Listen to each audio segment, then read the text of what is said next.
Morning, folks. Afternoon. Well, early afternoon to everyone. Hope you're all doing well this week. It's been a strange week for Leeds. No football, but plenty of stuff going on the ground and lots of stuff to talk about. And we wanted to make sure that while there was no game, we had a little bit of a look back over the course of the week and looked at the stories of the week and tried to put them all into a more bite-sizable chunk at the end of this week and kind of just clarify where we are with things. Lots of questions come in over the course of the week, so it's always nice to revisit things when you can. Not always possible when there's matches on, but as it's a quiet one and international break is on, we thought we'd come live and have a little bit of a chat with everyone. Danny Talks Leeds saying, smash the like button. Really appreciate that. Yeah, it's been a weird week with the YouTube algorithm, but it is what it is. We keep pushing forward and hope things start to fix themselves over time. Good afternoon to Ollie as well. Hope you're having a good afternoon. And Leon's in the chat as well there. I'm good. Feeling a bit better. Bit of a head cold all week. Bit of a weird flu. No cough. No, just sneezing and feeling a bit crappy. But throat's a bit sore. But outside that, all good, mate. All good. I was going to do a watch along for the Ireland game tonight. I've decided against it. I'm going to watch wrestling instead. I'm going to watch an OTT show in Drogheda. That's my afternoon because I'm a nerd. That's my afternoon planned or evening planned. So, yeah, all good, mate. All good.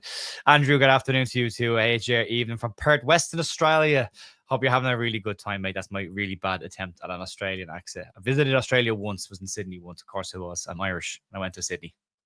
But there you go. Danny said, just got rid of the flu myself. Yeah, nasty one going around at the moment. Yeah, Jess was, my wife is, for those who don't know, is a stand-up comedian, and she was gigging in Dublin last weekend, and I don't go outside my four walls that often, so I went up and watched the gig, and the two of us got sick at it. There was a lot of people there. I think it was over 100 people, around 100 people that were at the gig as well. So yeah, it was great. She was supporting her friend Sinead Walsh. She was doing a comedy tour at the moment, based in over in Glasgow and doing Ireland as well. So yeah, really, really, really, really good. John is saying, "Hey up, Jer, and all, how you doing, mate? You've got a deep Melier voice now, yeah." It's my sexy deep voice. It only comes around once a year, but yeah, it's right back here. Yeah, was always surprised at how deep Ilan Melier's voice was when you heard him speak, and I forget, if you look at the team photo that came out this week, you forget just how tall Melier is. He looks like an absolute giant in that side, but yeah, the voice probably matches the height a bit better. John Burke, hey up, hope you're doing well. Dotsy, good morning from Nashville, Tennessee. Only one more week until real football returns. Dotsy, real football. Yeah, and I can say that because Ireland are just garbage at the moment, so I can get away with saying that. When Ireland start getting good, if that ever happens in my lifetime again, then I'll talk about it being great football. John said, sounds like the new COVID strain that does that, Chair. Take care of it. Yeah, I'm good. I haven't had my vaccine in a couple of years, but I got the initial ones and it should be okay. But yeah, you build an immunity to these things over time, so I'm all right. Andrew, born in Otley. Oh, very good. Good. And still totally Yorkshire. My dad was born in Cork. My whole family come from Cork. I have a Dublin accent, but very much from Cork, and I've always maintained that as well.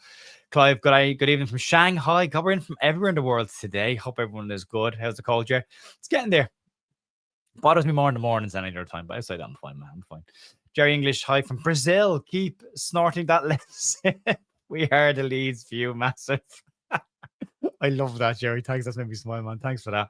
And Danny Talks Leeds. Jerry sounds a bit like Dillo from Leeds, bro. It's not quite at Dillo's deep monotone radio-esque voice that Dillo has. But yeah, no, not quite there just yet. Big up to Dillo as well, by the way.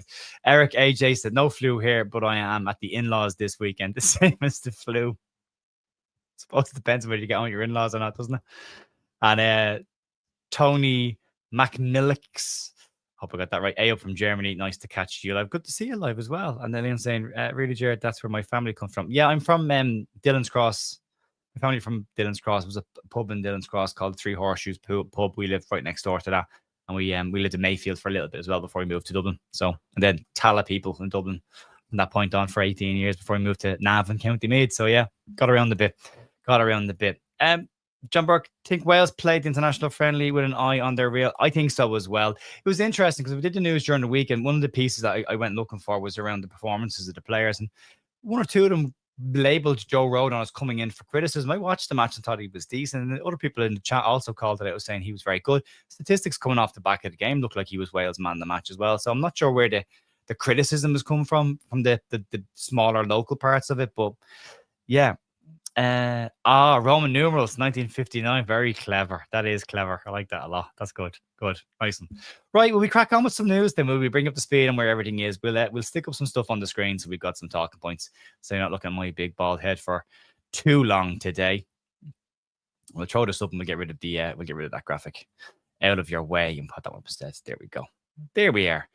So yeah, your comments will still appear down in the corner. I'll dip in and out with them as we go through this. We'll start off with the contracts that came up this week, and it's been a good week for Legion at 121s. Not result wise in terms of the EFL Cup, where they lost their second game this week. They lost to Fleetwood Town, but there's a lot of positives in that. They're playing against big grown men. Andy Cousins spoke to us on the channel 2 weeks ago now, I think it was, at the last international break even possibly, and basically said it's good experience for them. They need this. Playing on 21s football in the EPL2 is fine. And they're doing well in that. I think they're 8th in the league. They could have gone 5th if they'd beaten West Brom.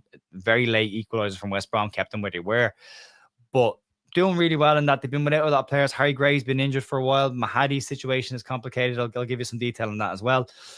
Creswell's been in and out with injuries. So they've been without a few. Sam Chambers only back in the team this week after being out for a long time with a longer term injury as well. So, but some good news off the pitch for the under-21s.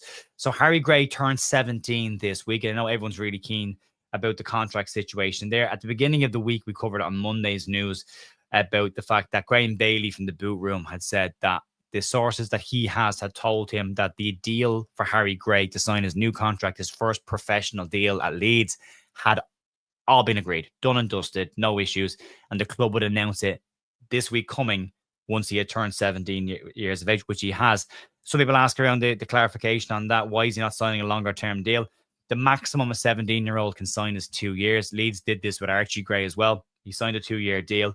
And then once he turned 18, the following year, they put him on a 4-year deal or a 5-year deal. You can do that afterwards, which we have seen. Alfie Creswell turned 18. He got a 3-year deal at Leeds. So there's been a lot of this current crop of under-21s who are very, very young. You've got to remember, there's a lot of the under-21 players in the senior sides and the bigger teams in the Premier League are probably 19, 20, edging the 21 years of age in that bracket. Leeds have a lot of 17, 18-year-olds, and Leeds have pushed them all into a stretch goal to try and help their development to happen quicker. But yeah, Harry's expected to sign. It has apparently signed and sealed and delivered. 2-year deal will be announced next week. Coming, he did turn 17 at the back end of the week, so you would imagine it will come out next week once Leeds are all back in training. That banner's too big. Make the smaller one. There we go.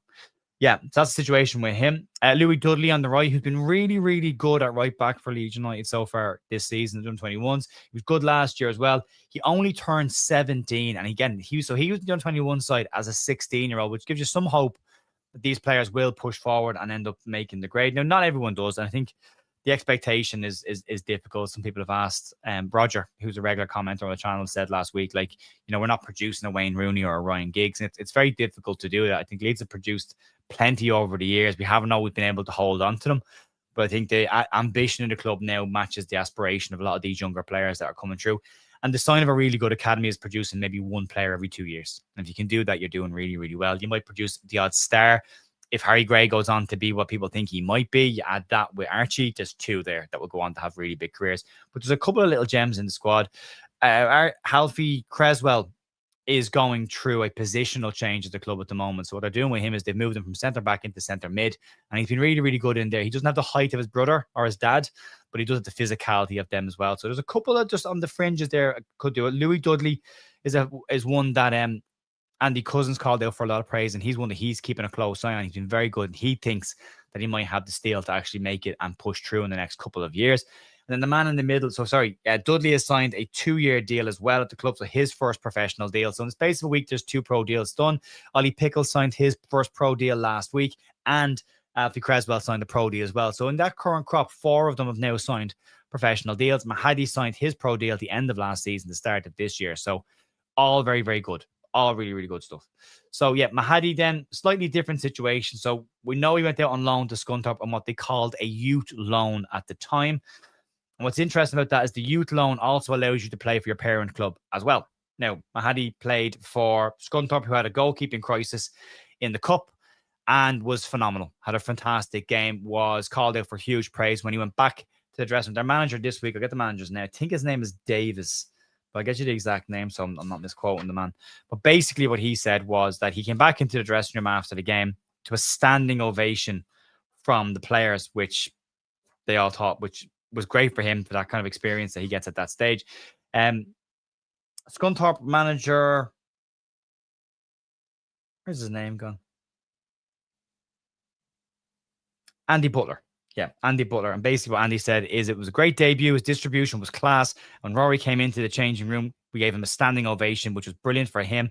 I mean, what an experience he's got at a young age already. He's made some great saves, one low down where he scooped it away. It just shows you the pedigree he has at Leeds. He went on to say then that he genuinely believes that Mahadi has got a very bright future in the game if he continues to develop at the rate that he is. Now, the following week, midweek against West Brom, Mahadi was back in the Leeds United side and he wasn't named in the Scunthorpe side.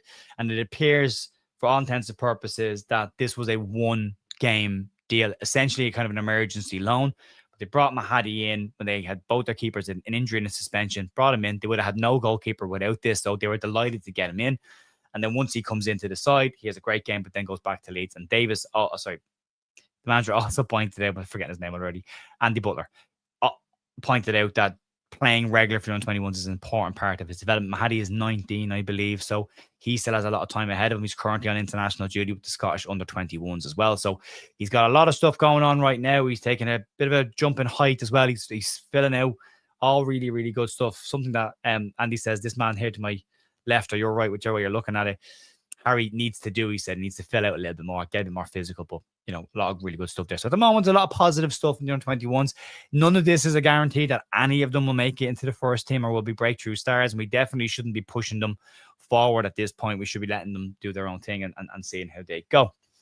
Right, that's the first story down. So while we're doing that, we'll just pop in and out of the chat and see what people are saying. Really like Mahadi's got a big future. I hope he does. He's one that I keep an eye on. His distribution is very, very good. But one thing that Andy Cousins also pointed out is that sometimes his distribution is what gets him in trouble.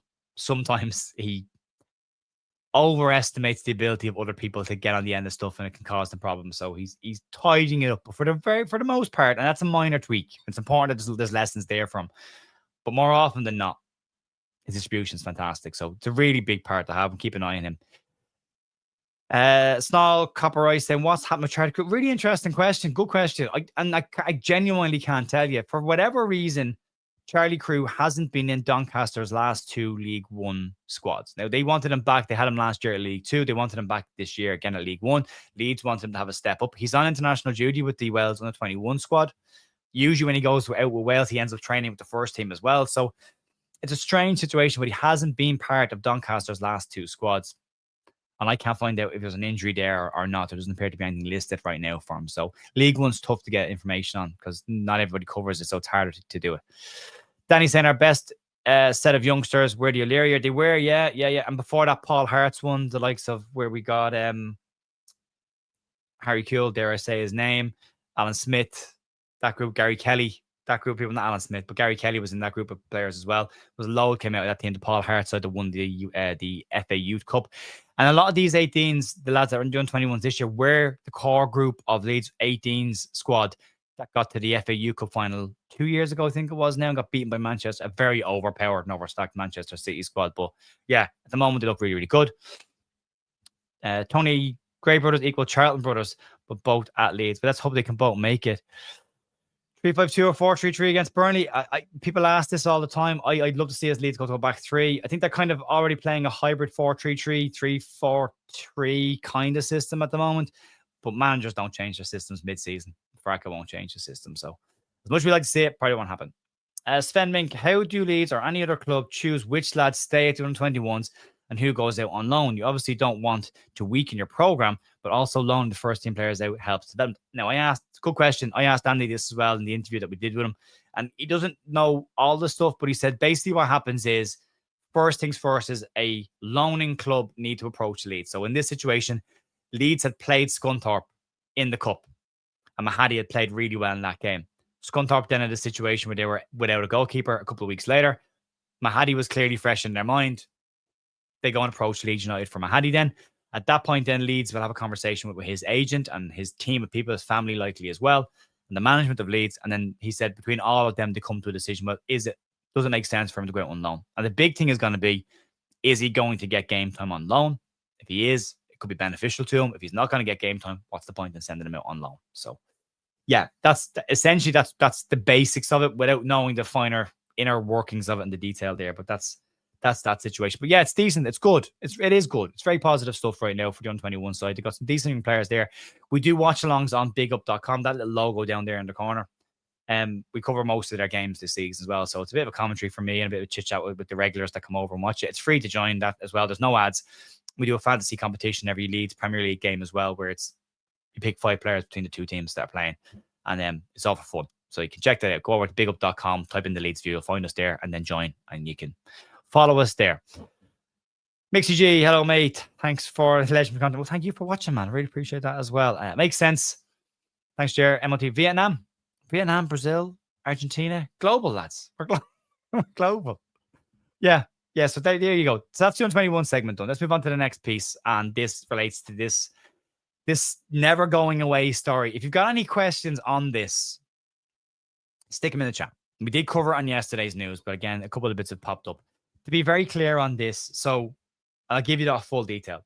The basic top end TLDR, too long, didn't read, is basically this. Contrary to rumours in Spain, Leeds United have received every single penny of the Raphinha transfer outside of any potential future bonuses. Now, those bonuses were if Barcelona win the Champions League, I believe Leeds get £10 million. And if he wins the Ballon d'Or, Leeds get £5 million. You can read into why he didn't get the Ballon d'Or this year any way you want to. He definitely should have. And 5th was an insult because he was phenomenal last season. Can we get him back in January, Clive? No, we can't, Clive. No. So basically the way the situation is here is, contrary to all the rumours, Barcelona do owe money for Raphinha, just not to Leeds United. At the time, what happened was Chelsea had, I believe, a £75 million bid on the table for Raphinha. He wanted to go to Barcelona. There was a gentleman's agreement in place between Leeds and Raphinha. If he stayed for that year to help us stay up, which he did, Leeds would facilitate a move to Barcelona. His agent at that time was Deco, who then became a director at Barcelona when Raphinha went there. At the time when Chelsea put the bid in, Barcelona didn't have the money up front. Leeds said they wanted the cash up front off Barcelona because Barcelona at that point still owed money to Liverpool for Coutinho. That's how old that one was. They owed money to everybody, and we know the situation around their finances. So what happened was they've apparently borrowed money from a creditor, from a loaner, essentially getting a mortgage. They went to a bank, got a load of money, came to Leeds, went, there's the money, can we have the player? And they'll pay back the bank. Great. Leeds got all their money. Kieran Maguire was on the channel last year, and he basically said, if you look at the public finance, the financials that Leeds put out at the end of that year, the Raphinha money is clearly visible as a payment from Barcelona to Leeds. And that's public information. So that's there. So before anyone else says anything else, that money was paid to Leeds. Now, whether Barcelona owe money to creditors is none of our business. That's their problem. They need to deal with that. The only time Leeds will ever need money off Barcelona for Raphinha again is if they win the Champions League or if he wins the Ballon d'Or. Somebody said to me yesterday, and I won't put your name out there, you know who you are. Do you think there was a Barcelona were kind of nudging the committee not to vote for Raphinha so they wouldn't have to pay out that money because they haven't got it? You wouldn't be surprised, but you couldn't possibly speculate.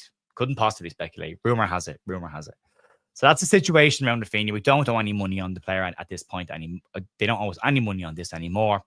It's dead in the water. So anytime you see anyone put up this saying Leeds owed money for Raphinha, it's clickbait. It's all it is.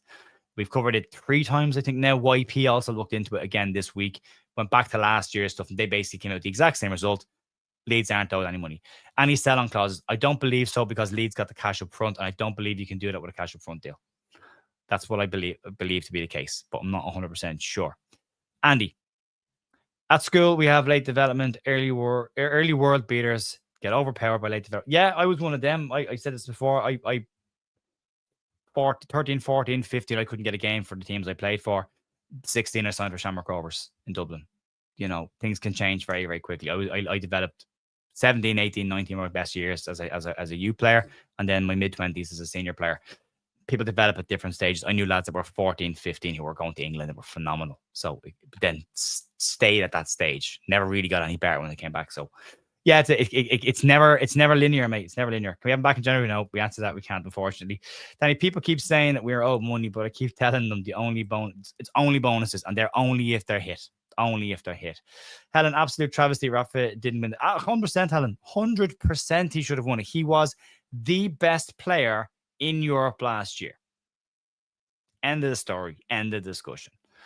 And then Jack says, hi from Bangkok. Good support here from Leeds. That's fantastic, Jack. Another one. The Bangkok, Vietnam, Australia, Brazil, probably Leeds, few in Ireland. Good stuff. Right, let's move on. Let's get to the next piece. And this relates to the FA investigation, the unfortunate story that we probably have to cover. I got called out last year for covering a Junior Firpo story about gambling issues. And I was like, well, why would the Leeds channel cover this? And the way I kind of look at it is we cover all Leeds news, men's team, women's teams, under 18s, under 20s, 21s, whatever. If it's Leeds, we cover it, right? Good and or bad. We don't ignore any of it. Sorry, Clive and Shanghai. Apologies. So yeah, big Asian contingent in the house. So yeah, so we are going to cover this. So basically, there's 2 incidents that were reported by the FA of objects being thrown onto the pitch. There was as you can see there, Porro holding a vape in his hand that was thrown at him. He saw the funny side of it. He basically showed it to the ref, did that to the crowd, and then afterwards on his social media, he put a post up saying, I didn't feel like vaping today. However, the FA still investigated it. The more serious one was when Kudo scored. Now, whether you believe Kudo should have celebrated in front of the South Stand or not, if your first reaction is violence, there's a problem there. There's a big problem there. He probably should have got a booking for doing it, but that doesn't excuse somebody throwing a glass bottle or a rumored glass bottle. And if you watch the clip of it, it flies by his head. It misses him by inches. If that had hit him, it could have done some serious damage. But also, more importantly, that would have been the first major incident from a crowd disruption perspective in England in a very long time of that level. And you could very easily have seen Leeds end up and play games behind closed doors had that connected with him. It didn't connect with him. And that was also reported. Now, since then, the YP put a piece out yesterday in Yorkshire police have put it out that 2 men, one has been arrested and charged with violent conduct or attempting to be violent, whatever the definition they use for it is. And the other one is being looked for. They put an image out there. So Leeds have said in their statement about the incident that anyone found to be throwing objects onto the pitch will receive a lifetime ban from Leeds United for Elland Road.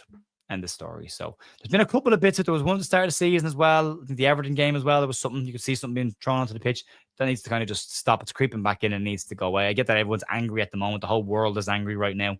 But I think, it's not going your way. You just don't throw glass bottles at people. You deal with it, but that's the situation. So as it is right now, Leeds will be removing their season tickets. If they've got them, they'll get lifetime bans from the stadium if found guilty.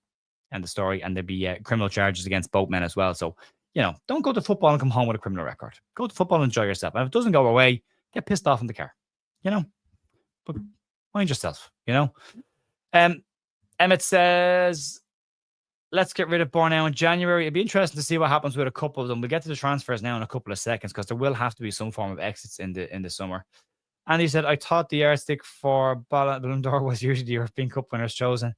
Well, it was PSG guy that got it, wasn't it? That seems to be the moment. But that's not the best player in the world, is it? That's the best team in Europe at that point, So there's a lot more should be taken into that. Raphinha's performances for Brazil need to be taken into consideration. His performances in La Liga, won trophies in La Liga, was top goal scorer, most assists, same in the Champions League. So on paper, best player in the for me in the world last year. How do we know it was a glass bottle? That's what they've said in the reports. They said, and if you watch the clip, it's shiny, it's clear, and it's moving at pace, real pace. So it's worth checking that clip out, mate, because it made me cringe when I saw it just go right past his face. Wasn't great, but the report says a rumored glass bottle, and then the other one was a rumored vape. But you can clearly see in the image it's a pink vape. They have to put rumored until it's been confirmed.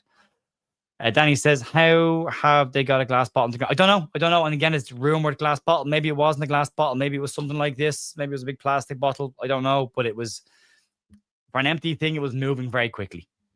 And heavier objects move faster. So, yeah, it's interesting. We have to wait and find out that. Jerry, did you correct that saying rumored? Yeah, it's rumored. Yeah. All of it is rumored. That's all I can tell you. Jack says, Emmy, the supporters club watch the live matches upstairs at the Sportsman Sol 13 in Bangkok. There you go. For anyone in Bangkok, there's a place to go. Good to see the club statement on this. But it also frees up some season tickets for people in the season ticket queue stuff. There you go. Somebody's going to benefit from it. Yeah, but again, I'm only telling you what I know about the glass bottle. We shouldn't get hung up on the glass bottle thing. It's what they said rumored to be a glass bottle. Whether they got it in or not, I don't know.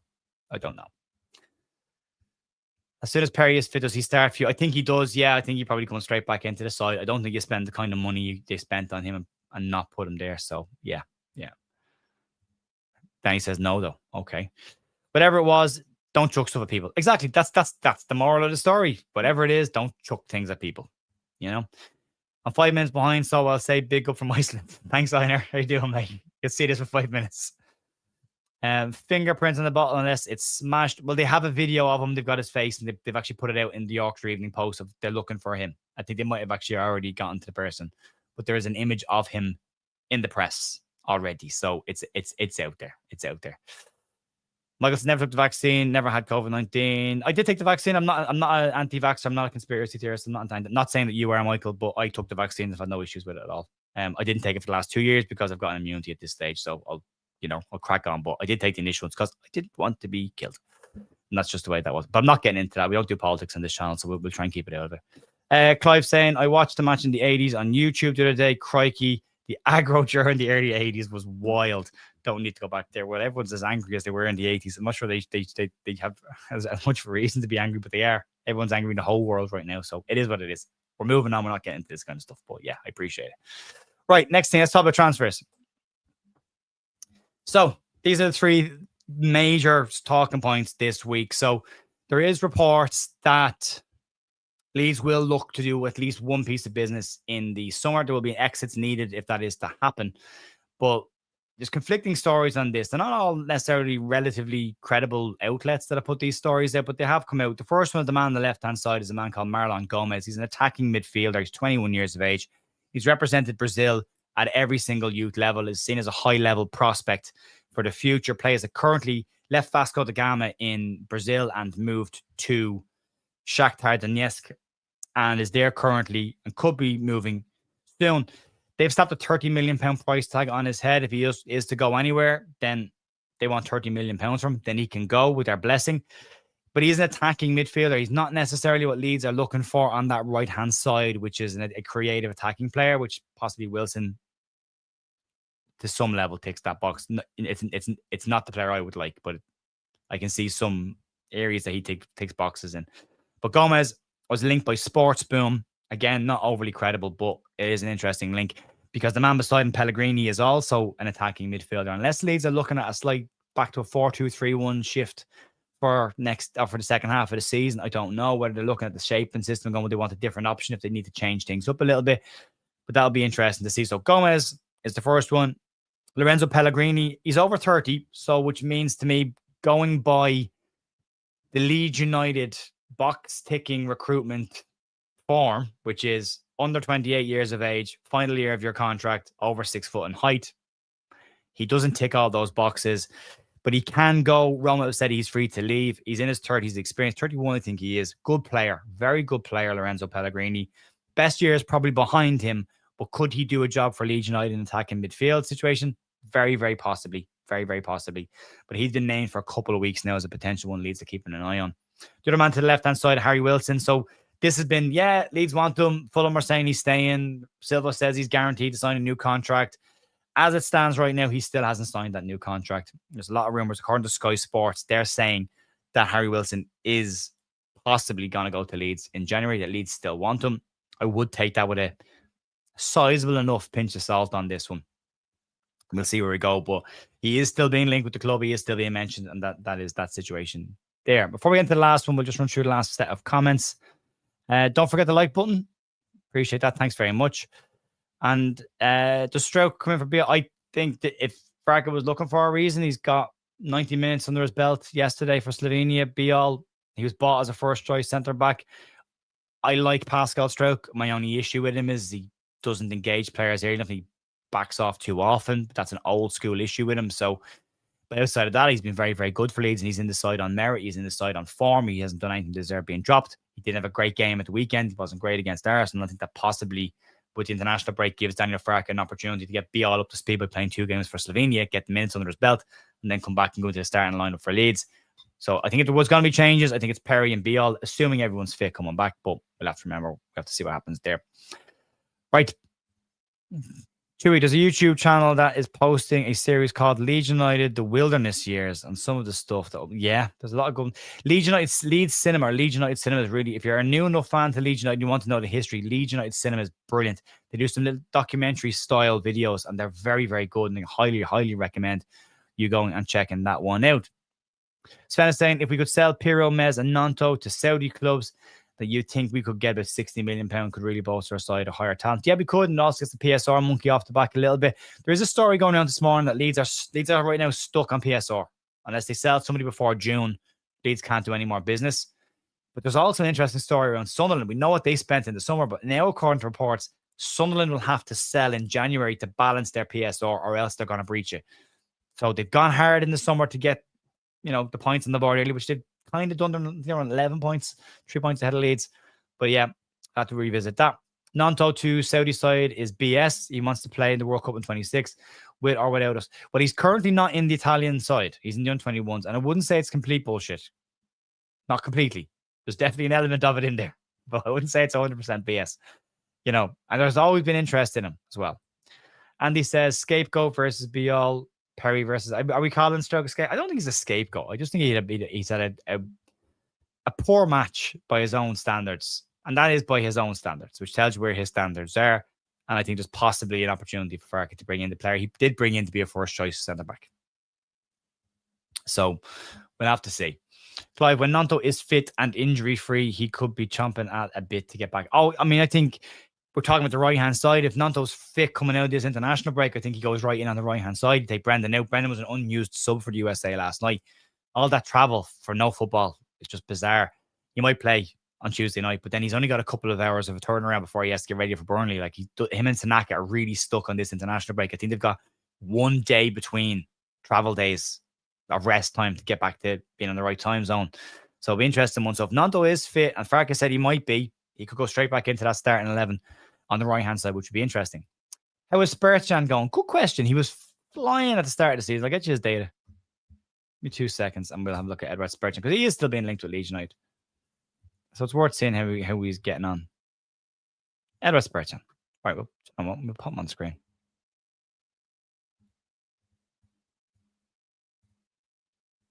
That's frozen, my laptop. Now my laptop is frozen. There we go. Here we go. All right, give me 2 seconds. We will remove that one. Stop sharing it, and we'll add up this one for Spurtjan and have a quick chat about that one. Because he has been linked again. I mean, he will continue to be linked until he ends up going somebody else. He will go somewhere. Like, he definitely will. So, Spurtjan, where are we with him? He's 25 years of age. Where's the statistics? Season so far. He has... That's the wrong competition. Let's change that to Russian Premier League. There we go. 11 starts, 4 goals, 10 assists. So 14 G&A in 11 games so far. Passing accuracy of 80%. What's his own half is 90%, and opposition half is 66%. So he is a player that takes chances with his passes. You'd like that to be a little bit higher. Free kick conversion is 17%. He's got a couple of assists from set pieces already, so he does tick that box for Leeds. But yeah, pretty decent. He was very good in the World Cup qualifier as well. He played against Ireland, unfortunately. Got a goal in that game. And plays them again in midweek this week as well. So we'll see how he gets in. I like Edward Spurtjan. I think he's a really good player. But yeah, we'll have to see if we can get him. Right, last story to box off. We were mentioning them briefly there. We mentioned them again now. And that is Willie Nanto. Before we get to Willie Nanto, we'll just wrap it off the last couple of comments. Frank is saying, I don't think Wilson is good enough to keep hold. I agree with you. I don't think Wilson's the upgrade that we need. I think he was a panic move when we didn't get Hamer, Buonanotte, or Spurtjan, which we all tried to get in the last couple of hours. I think he was the last option, but interesting to see. Can't remember the history of Leeds more than the modern stuff. Oh yeah, I'm the same as you. League One stuff is burned into my head. Not Stroke's fault, but always seems to be deflected. It's not the deflections that bother me. It was the fact that he backed off and didn't go to the ball. And the same with the first one. Once he gets in front of the player, he needs to press the ball. Strikers like being given room to have a shot, and he gives them room. Same with Gyökeres against Arsenal. He backed off. So yeah, that's the issue for me. Like Nanto, when fit, be all in as well. 3 points will be massive. I think we have to look at that as a 3-point game. Why was so much misinformation put out about Dan James? It's a really good question. Really, really good question. So the initial one was, although if you listen to Carl Darlow's comments, he says that the current injury was the best outcome after what we saw happen. And we don't know what happened, but clearly somebody else is after seeing that and putting out that it was an ACL issue there and he was going to be out for the season. and then it's an ankle roll, and he's got a bit of ligament damage, and he should be back after the November international. It's another four or so weeks. But why that came out, and apparently Dan James is pretty pissed off about it as well. Danny says he's playing in Russia, totally different styles, but that you could say that for any league. But the Russian Premier League is not a weak league by any stretch of the imagination. He's on the situation over there at the moment means he can't play in Europe, but he doesn't take away from that league. There's been good players who've left Russia. I think Isidore Sunderland left the Russian league or the Ukrainian league and came to the UK, and he's done all right. Michael, Jared, could you see Farke playing Pascal Biel and Roll out of the back three, which would suit with Bogle and Goodmunson and wing backs, and love to get forward two up top? Yeah. You know what? If you were to ask for the perfect formation to suit all the players we have, that's the one. Because Biel is better in a back three than he is in a back two. He primarily played in a back three, so that would suit him down to the ground. You get to keep Pascal's passing ability and his reading of the game in there. Joe Rodon doing what he normally does. It would line up nicely. You get the best out of both your fullbacks going forward. And then that little cameo that we got of DCL and Pirou together, all of a sudden Joe Pirou becomes a very important player because playing as a two up front, he has that big man, little man kind of combo and someone to play off. And you saw it in a couple of minutes. DCL wins a header and Pirou picks up the second ball. And that's where he's at his absolute best, and his best times in his career are in those situations as well as a striker. He's played as a 10 deeper or other clubs as well, but that's been his best place. But yeah, I think if you were to change systems, and that's the one to look for. Ian says, nice to see you on the Starship Enterprise chair. This is my home. Captain Picard, me. Big bald man. Mixty, do you know when DJ is due back? 4 more weeks at least. So after the international break. Clive, is Tanaka really not happy at Leeds? Yeah, but we boxed this one off. Good to bring that up. So, Biel and Tanaka both made comments this week about the fact they weren't happy with their lack of minutes. But that's been taken as a headline and ran with. And there's a lot more context to it. Both players are very understanding of the situation that they're in. Tanaka is said that he's frustrated more than annoyed. He's frustrated at the current situation, but he also understands that this is the Premier League. And if you look around the rest of the teams in the Premier League, there are lots of really top players sitting on the bench and some not even in squads at all. So he gets it. He understands it. And he's happy that he even gets the opportunity to play in the Premier League. So that's okay. Biel's situation said he's not happy with the current situation because he wants to play. He was bought to be a first-choice centre-back. But again, he says the circumstances can be taken into consideration on this. You look at the way things are. He is very confident, he says, if he gets his opportunity, which he believes he will get them at Leeds, that he'll take his chance. So you want that, though. You want to have players chomping at the bit and being a bit more, I want to play, I want to play, I want to play, I want to play. You want that. It's good stuff. But as long as it's done the right way, and both players in this situation appear to have done it the right way. Morning, Tom. How are you doing, mate? Andy, if Nando had an eye for goal like Pirou, he would be a complete player. I'd like to see more of him on the right, and I think we might see that from him. Just watched James Madison video on YouTube. It was first 3 weeks after ACL. Very good behind the scenes. Archie Gray showing up too. Yeah, Archie Gray getting a stick as well. It was nice. It tells you how that's a horror. I mean, it used to be worse. I mean, I knew lads that I played with that got ACL injuries and careers are over. Or it's at least 2 years out. Roy Keane, when he did his ACL, was 12 to 18 months out. So it's a horrible injury. Not to the same extent anymore, but is what it is. The 78 RPM savior, excluding Kearns, who wants players happy not to play Leeds. That's it. That's it. I want them all to be a little bit unhappy they're not playing. Makes them a bit more eager to play. And this Leeds side will do better when it's got healthy competition. That's players that are putting pressure on each other for game time. If you look over your shoulder and know there's a player of equal level sitting on the bench waiting for that spot, if you don't play well, he's nicking your jersey off you and you might not get it back until he has a bad game. So that's exactly the kind of competition. The last time we were in the Premier League, we didn't have that. We didn't have players on the bench that could make a difference or could put pressure on the players ahead of them. And if you look through the squad right now, outside maybe, well, James Justin can put a bit of pressure on both fullbacks if he's fit. 2 centre-halves have got Biel and Bornau sitting there as well. 2 decent players as well, put pressure on them. And then the midfield, there's loads of options. We have tons of them. Strikers, loads of options. The wingers are the issue. Short in the issue. So that's the problem there. Jerry, who is the best XG of Leeds forward line? Good question. I don't know. I can't tell you. I do know, though, that Leeds, if the league table was based on XG conversion, Leeds would be 5th. Might not sound great, but it's actually quite a positive thing. It means Leeds are creating good chances, which needs to start scoring them. That'd be great. Mr. P, good afternoon. What I missed? Loads, mate. Loads. Got to catch up now. You got to catch up. There'd be another one in from Bangkok. Hello there. Loads in Bangkok today. And Andrew Lamb would love DCL to score next week. He deserves it. His work's been good. His hold-up play is really good. His link-up play is very good. But he will be judged on goals and assists. And I think the chances he's had in the last 2 games, he should be scoring at least one of those. So, yeah, bit of pressure. There's pressure on him because I think Lucas Mecha does the hold-up stuff just as well as he does. And he wants his place in the team as well. He's not come to sit on the bench. So, again, that competition element kicks in there, and it's really good to see. So, yeah, look, it's all going to be very interesting. I really want to see our sloppy passing improve. Yes, that's been bugging me, but that'll tidy itself up in games. If Harry Gray played now in the Prem, would he hold his own? No, he'd get bounced around the place as a hold-up striker. Andy Cousin said the exact same thing to me. He's not physical enough. He's not big enough. But that doesn't mean he hasn't got a part to play in that group. And again, he's 17 years of age. He's just gone 17. Understandable that he's not a big monster of a striker just yet. He'll get there. He'll get there.